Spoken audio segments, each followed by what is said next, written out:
On the day of March 17th, 1880, one of the greatest and most ingenious inventors of all time was born. This was a man so many years ahead of his time that no one could tell the genius of what he had done until many years after his death. His name was Harry Grindell Matthews. After his childhood in Winterbourne, Gloucestershire, he went off to school at Merchant Venture School in Bristol and became an electronic engineer. Once he had graduated from college, he joined the military and fought in the Second Boer War. He was injured twice in this conflict. His experiences with the military through his service in the British Armed Force allowed him the opportunity to present some of his inventions to them and get a leg up on other inventors trying to make a living at the time. His first invention that he would show to them would be his new flagship creation, the aerophone. The day was July 4th, 1912. Harry Grindell Matthews had been invited to Buckingham Palace to demonstrate his new invention, the aerophone. The legendary piece of technology and innovation allowed communication for up to 2 miles between two or more people. The British military believed it would be perfect for communicating between British generals and their Air Force pilots. Before Harry would show the military his invention, he had one condition that he wanted them to know. No experts at the scene.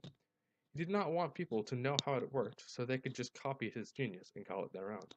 Once he began to present his invention, Harry noticed some scientists meddling with the aerophone. After seeing this egregious act of distrust, he called off his demonstration. In 1914, the British military released an award of £25,000 to anyone who could create a weapon that could take down zeppelins or remotely controlled unmanned vehicles. They needed it to help them fight and eventually win the First World War. Upon hearing this, Harry Grindell Matthews began work on a device to do such a task.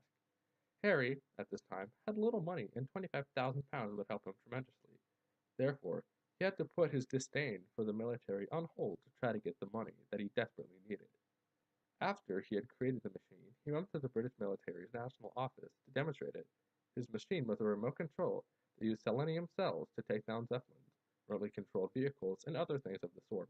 The military did not know this because, much like last time, he did not want others to know how his inventions worked.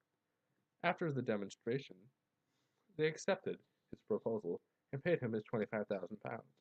After the Great War of Europe had concluded, Harry got word the military had never once used his invention.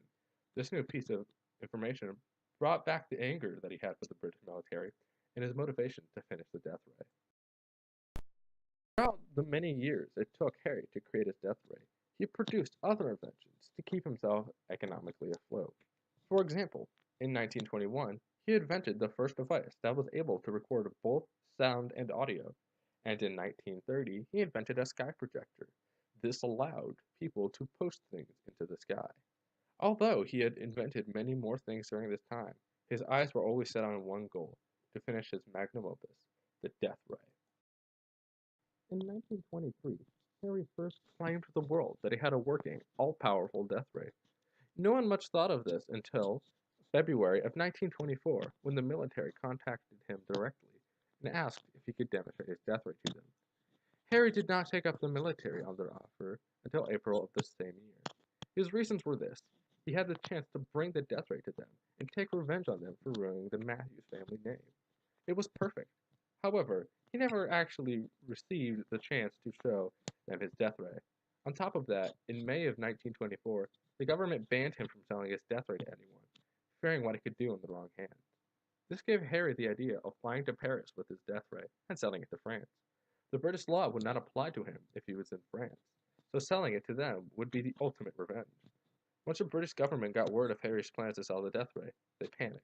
This reaction from Great Britain gave Harry the ability to keep them waiting on the tenterhooks by threatening to sell them to France, creating more hysteria among the higher-ups of Britain.